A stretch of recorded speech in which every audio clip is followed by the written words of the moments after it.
Ah non, 10 minutes, ça va être bon. Je vais faire ça vite. Parce que les étudiants, vous êtes censés avoir un peu bûché vos cours avant de venir. Sur le site du Collège de France, ils ont publié l'intégralité de mon texte. Donc, pour ceux qui vont rater deux, trois choses que je vais dire, c'est possible de le relire tranquillement, à tête reposée, toutes les punchlines que je vais sortir vite fait. Je ne m'excuse pas pour le retard. J'avais maille à partie avec l'Éducation nationale sur son pendant professionnel. Vous savez, ceux qui fabriquent les ouvriers spécialisés que Bouygues, Bolloré et consorts vont exploiter dans quelques années. Donc voilà. Donc c'est normal d'être un peu à la bourre quand on s'occupe de choses de ce genre-là. Merci pour d'avoir toléré un peu ce retard-là. Bon, mais c'est obligatoire. Donc aujourd'hui, je suis venu vous parler des rêves les rêves de Congue de Binger. Louis-Gustave Binger. En fait, cette histoire a commencé quand j'ai décidé d'aller voir la tombe d'un Français d'origine russe qui a pondu probablement les deux meilleurs albums de reggae talk-over, il s'appelle Serge Gainsbourg. Et il a fait deux albums, un qui s'appelle Aux armes, etc. Et l'autre Bad News from the Star, mauvaise nouvelle des étoiles. Bon, en général, c'est pas bon de traduire en français. Bad News from the Star, c'est plus sexy que mauvaise nouvelle des étoiles. Et il paraît qu'il a pas fait comme Jim Morrison et sa clique. Il n'a pas décidé de partir du côté droit de la Seine. Il a voulu être chez les gens bien, là, où il y a le Collège de France. Donc on l'a enterré au cimetière du Montparnasse. Et en cherchant sa tombe, comme ça, d'ailleurs, je ne sais même pas ce goût pour la tombe, mais probablement c'est le petit côté africain que j'ai, qui est celui de célébrer les ancêtres, en fait, qui te marquent. Et l'idée, c'était de partir un peu en pèlerinage sur la tombe de cet homme qui avait des paroles incroyables et qui avait cette rythmique dans ces deux albums reggae qui étaient totalement surréalistes, en fait, qu'il avait réalisé en Jamaïque entre 77 et 80. Et je me balade au cimetière du Montparnasse à la recherche donc de cette tombe-là, quand je vois une espèce de stèle sur laquelle est écrit exactement ceci. Louis-Gustave Binger, explorateur de la boucle du Niger, a donné la Côte d'Ivoire à la France reconnaissante. Le gars, il était mort en 1936 et il a donné mon arrière-grand-père à la France. 322 000 km², 4 millions de négros, gesticulant dans tous les sens. Lui, ce gars-là, il a donné ça à la France. Et je vois ça en cherchant la tombe de Gainsbourg, un russe. Et je me dis, mais je le connais, Binger. La capitale, la première capitale choisie de la Côte d'Ivoire s'appelle Bingerville. Je connais ce gars, Louis-Gustave. Nous, on l'a étudié à l'école. Je connais rien de Babemba ou de Makoko, mais je connais Binger. Mais le pote avec lequel j'étais, il ne connaissait pas Binger. Mais tu rigoles ou quoi? Tu ne connais pas Binger? Il a donné la Côte d'Ivoire à la France, mon gars. C'est écrit sur sa tombe en plus. La France reconnaissante. Reconnais vite fait. Il ne connaissait pas Binger. Personne ne connaît Binger. Donc le gimmick pendant tout le week-end, c'était de demander à tous les copains français que je connaissais, alors, tu connais Binger? Tu connais Binger? Personne ne connaissait. Mais pourtant, toute la France lui était reconnaissante d'avoir donné une colonie si fondamentale, en fait, qui est aujourd'hui une colonie clé. Je dis encore une colonie clé, je ne parle pas de pays, qui est aujourd'hui encore une colonie clé de la France en Afrique de l'Ouest. Personne ne connaissait cet homme-là. Et je me suis dit, ah ben ouais, en fait, on a un problème. À partir de ce moment-là, j'ai décidé d'expliquer à mes amis qui était Binger. Et c'est ça l'objectif c'était in situ au moment où ça s'est passé. Louis-Gustave, comme moi je l'ai appris à l'école, et puis j'en ai appris un peu plus tard, Louis-Gustave Binger est arrivé en Côte d'Ivoire en 1891, à peu près, à la suite d'un grand voyage qu'il a fait financer par Faidherbe, en fait. Faidherbe, le maréchal, là. Voilà. Faidherbe, qui était déjà venu en Côte d'Ivoire, qui avait traîné par là-bas, qui a construit un port. Et après la défaite de Sedan, ce mec, il était un peu dans redorer le blason de la France dans le monde, notamment en récupérant le maximum de colonies. Et en récupérant le maximum de colonies. Donc voilà comment le processus se passait. Ils ont tous appelé ça le Rumble. Rumble, c'est ça, hein? Comme ça, c'est pas Scramble, je pense que c'est Rumble. Rumble in the jungle, quelque chose. Mais dans la littérature, c'est comme ça qu'ils l'appellent. Dans la littérature politique, quelque chose de très sérieux. C'est-à-dire que c'est la ruée de la France, de l'Angleterre et de quelques autres petites nations satellites sur l'Afrique. Sur la foi d'une seule chose. Le premier venu fait signer un traité dont l'article premier est bonjour le chef négro, toi et tes amis là, d'abord commencez par vous mettre sous la protection de la France. Je caricature, mais c'est ça. Hein. C'est de la littérature politique hyper sérieuse. Et il fallait donc apposer une signature ou quelque chose comme ça en dessous. Et c'est sur la foi de ces papiers-là qui concluait ce qu'on appelait à l'époque l'occupation effective du territoire, qu'on donnait ou assignait tel ou tel territoire à la France, à l'Angleterre, à l'Italie, ils se sont un peu mordus les doigts en Éthiopie, mais quand même, l'Allemagne peut-être, mais ils sont venus un peu plus tard. Et 1885, ici on considère à peu près que c'est le vrai début quoi, de la colonisation. Ça commence en 1885.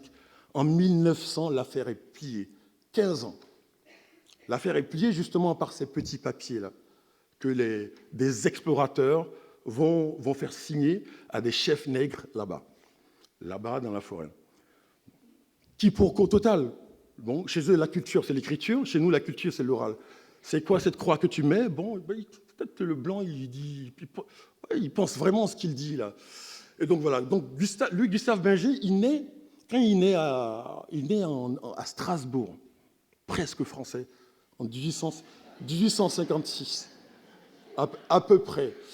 Et lui, toute sa famille, à cette époque, est tournée vers la France, lui particulièrement parce que son père meurt dans l'indigence, en migrant comme un simple Syrien de l'Alsace jusqu'à Paris. Donc évidemment, au mieux, il faisait ramoneur, ce qui est un métier assez intéressant, parce que ça rendait les Blancs noirs aussi. Symboliquement, il faut le retenir. Ça. Et donc c'est pas étonnant quand il a 25 ans, quand Binger décide de partir à la colonie, en fait, de partir à la colonie à partir du port de Toulon, c'est pas étonnant, en fait, finalement, avec le passé de son père. Et donc, il fait ce trajet-là. Il commence à Dakar, ce qu'on appelait le camp des Madeleines. C'était le camp des joyeux et des tatoués. Là-bas, on rééduquait les gens. Les Blancs qui ne marchaient pas bien, ici, on les envoyait là-bas pour leur montrer comment bien marcher et éventuellement les utiliser pour mater de la nation nègre, plus ou moins à côté. Bon, il se pose dans ce camp-là, et plus tard, en fait, il a de la promotion très vite parce qu'il participe à pas mal d'actions comme ça sur le terrain. Et pour faire court, pour faire dans l'ellipse cinématographique, et il réussit donc à convaincre Faidherbe de financer une expédition en Afrique de l'Ouest qui a pour but de relier les colonies du Mandingue avec celles de la forêt du golfe de Guinée, Grand-Bassam-Massini, Bamako, donc faire la tenaille et couper le chemin, l'herbe sous les pieds des Anglais qui attaquaient par la Gold Coast, la côte de l'or juste à côté. D'accord ? Donc il se fait financer ce grand voyage-là, une balade à pied, une belle balade qui va durer 2 ans. 2 ans pendant lesquels, entre Bamako et Assini, il va signer un certain nombre de traités. C'est-à-dire, c'est pas compliqué, hein ? Il arrive, il ne devait pas être bien fringant en plus. Quand il arrive quand il arrive dans un, il n'est pas très fringant. Il arrive, il est sale. Ça fait des mois qu'il marche, quoi. Il a des porteurs, mais ces porteurs, ce ne sont pas ses esclaves, ce sont des employés qui viennent là. Bah oui, le blanc veut qu'on marche, qu'on porte ces trucs. Il va nous payer après, donc nous on y va. Donc ils le suivent, ce gars-là, dans son périple comme ça, qui part donc de Bamako jusqu'à la côte d'Assini, jusqu'à Grand Bassam globalement. Et l'objectif au milieu de ça, c'est de trouver la cité de Kong. La cité de Kong, dans laquelle René Caillé était passé déguisé en arabe à l'époque. C'était une bonne époque d'ailleurs, puisque à cette époque, ils se déguisaient, ils avaient un peu peur quand même, ils se déguisaient. Donc, donc là, il arrive à Kong. Enfin, l'idée, c'est de trouver Kong et qui, dans sa tête, dans l'imaginaire populaire, est la ligne de répartition des eaux entre le Grand Joliba, le fleuve Niger, et puis l'océan Atlantique. Voilà. Donc il arrive à Kong, après 1 an de marche. Le mec, je vous passe les diarrhées hémorragiques auxquelles il a survécu et tout ça. Donc le gars, il arrive pas fringant, mais quand même, il tend le bras avec ce putain de traité pour dire mettez-vous sous la protection de la France. Voilà. C'est comme ça qu'il arrive à Kong en 1891 à peu près. Et c'est au nom de ce voyage-là que la Côte d'Ivoire est devenue une colonie française. Donc il a donné. Et en 1893, la colonie de Côte d'Ivoire est décrétée ici, pas très loin, là, vers l'Assemblée nationale. Elle est décrétée ici. Alors, on ne sait pas qui est là-bas, mais ce n'est pas grave. Le type, il est venu avec les petits papiers. Donc c'est bon, il y a la croix qui va avec. C'est pas grave, ça appartient à la France. Ils votent ça ici en 1893 et Binger, de façon naturelle, est nommé comme le premier gouverneur de la République, enfin de la nouvelle colonie de Côte d'Ivoire en Afrique de l'Ouest, la nouvelle colonie française. Et voilà comment on donne 322 000 km² de plus à l'Empire avec tous les négros qui traînent dedans. Voilà comment ça se passe. Et moi c'est ça que je vois. C'est ça que je dis à mes amis à cette soirée-là. Voilà qui est Binger. Mais vous ne le connaissez pas. Mais Abidjan non plus, on ne le connaît pas. C'est vraiment parce que moi j'ai mouillé le maillot pour savoir qui il est. C'est hyper important. Et en mouillant le maillot, pour savoir qui il est, je fais juste une parenthèse pour parler de l'année dernière. L'année dernière, en 2015, était le centenaire d'un des plus grands éminents professeurs du Collège de France, dans lequel on est en ce moment. Il a probablement bavardé à ce pupitre-là, il a probablement donné des leçons, ces formidables leçons de sémantique, il les a probablement données dans cette salle-là. Donc 2015, le centenaire de Barthes, Roland Barthes. Roland Barthes. Toute la France, toute l'année, il y a eu toutes sortes d'articles sur lui. Toute l'année. Mais toute l'année. Il y a eu des séminaires, des colloques, à n'en plus finir. La chambre claire, là, j'étais obligé de la relire au moins 4 ou 5 fois pour pouvoir suivre l'actualité de Roland Barthes, du centenaire. Il y a même eu ce roman formidable où on imagine ce qui s'est passé quand il a dîné avec Mitterrand juste avant de se faire renverser par cette maudite estafette.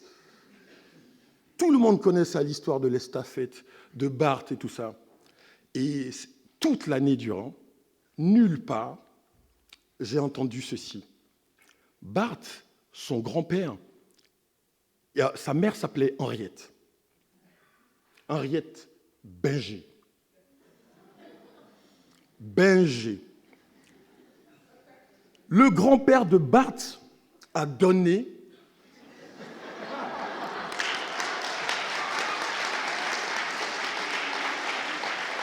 c'est formidable, ça donne de l'espoir. Et l'Afrique s'écrit dans ce qu'on ne dit pas. C'est ça, le truc. Personne ne s'est dit, c'était son premier petit-fils, personne ne s'est dit que cet homme-là, ce fils de colonialiste, d'ailleurs, c'est pas, à la limite, c'est pas un hasard s'il a développé un tel sens de la sémantique, de la valeur du mot. C'est probablement pas un hasard, c'est probablement en dansant sur les genoux de son grand-père baladeur qui avait des rêves de Kong. Personne n'a jamais mentionné ça. Absolument personne. C'est vrai, il y a quelques spécialistes qui le savent. Mais qu'en est-il de la doxa, de vous, nous? Qu'en est-il de nous qu'on veut éduquer en montant comme ça Barthes pendant toute l'année de son centenaire, en le montant au paragon de ce qu'on fait comme de l'intellectualisme, de la réflexion française. Ce mec-là a modélé la pensée, la manière de parler. Personne ne dit que son grand-père a donné. Personne ne dit qu'il a écouté les voyages. Il a écouté, c'est dans la musique de son grand-père qu'il a appris certains mots. C'était le petit-fils chéri en plus. Celui qui n'avait pas un papa très présent. Celui qu'on faisait danser sur le genou. C'est important. Ce n'est pas dit, mais c'est hyper important dans l'œuvre de Barthes. Son ascendance coloniale. Hyper important. Et moi, mon Afrique d'aujourd'hui s'écrit dans ce que l'histoire ne dit pas. Dans ce que l'histoire ne dit pas des rêves de Kong. Dans ces gens-là qui avaient la francité houspillée par l'Alsace et la Lorraine, 1871. C'était allemand. Le mec, il ne savait même pas parler français. Il ne savait pas parler français. Il a commencé par un gloubi-boulga proto-germain avant de commencer à parler français. C'est celui-là qui a donné l'histoire. L'Afrique d'aujourd'hui se doit de s'écrire dans ce que son histoire ne dit pas. Donc ce Savorgnan de Brazza, ça ne vient pas du Loir-et-Cher. Voilà encore un autre, à la francité houspillée, incertaine. Tous ces gens-là, tout cet apport de tous ces gens à la francité, pas clair, qui ont apporté l'empire à toute la France et dont on ne parle jamais. Voilà. Donc c'était ça, les rêves de Kong, de Binger, les rêves de Kong, de Binger, il ne savait pas, il ne s'imaginait pas qu'il allait à la recherche de la ligne de séparation des eaux. En fait, il allait à la recherche du confluent de toutes les eaux, en fait, de toutes les cultures. Et ça a donné nous tous ici présents. Et c'est hyper important de le souligner. Et continuons de rêver. L'Afrique a été colonisée justement par ces rêves-là. On va la décoloniser en rêvant aussi. Voilà, merci.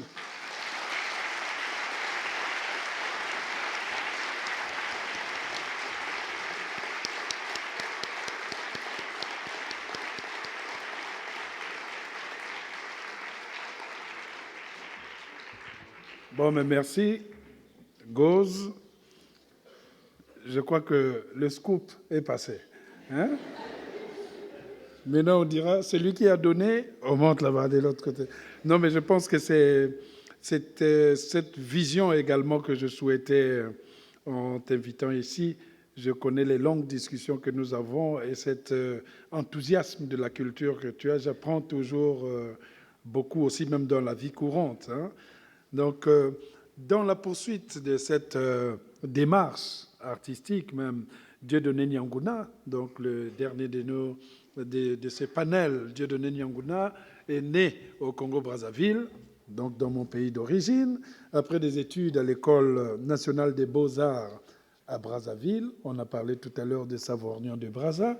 Donc à Brazzaville, il va s'orienter vers le théâtre et jouer dans plusieurs compagnies locales au pays. En 1997, pendant la guerre civile au Congo-Brazzaville, il a senti la nécessité d'exprimer ce qui se passe dans la rue et a fondé avec son frère Chris Nianguna la compagnie Les Bruits de la rue.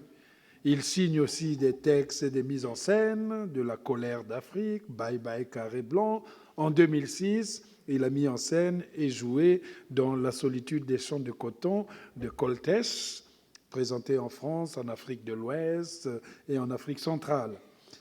Écrite pour certaines dans le cadre de ces résidences d'écriture, créées pour d'autres dans le cadre des coproductions avec des théâtres français. Ces pièces sont jouées en Afrique, en France. Et en juillet 2013, il a présenté au Festival d'Avignon son spectacle Seda.